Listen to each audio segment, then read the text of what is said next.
Partai Aceh resmi mendaftar sebagai calon peserta pemilu 2024 ke Komisi Independen Pemilihan KIP Aceh. Partai Aceh menyerahkan langsung berkas pendaftaran yang diterima Ketua KIP Aceh Syamsul Bahri didampingi jajaran komisioner dan staf lembaga penyelenggara pemilihan umum tersebut.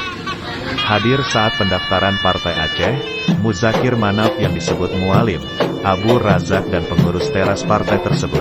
Saat mendatangi kantor KIP Aceh, Mualim bersama rombongan berjalan kaki yang diiringi serune kale dan tabuhan rapai. Setiba di kantor KIP Aceh, Mualim dikalungi syal oleh Sekretaris KIP Aceh, Muhtarudin. Partai Aceh mendaftar sebagai calon peserta pemilu pada hari ke-7 dibuka pendaftaran.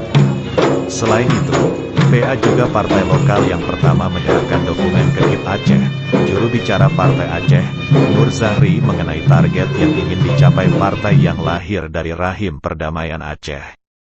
Ia menyebutkan, Partai Aceh ingin memperbaiki posisi perolehan kursi di DPRA setelah pada pemilu 2019 hanya meraih 18 dari 81 kursi, atau menurun drastis dari pemilu 2014 sebanyak 26 kursi.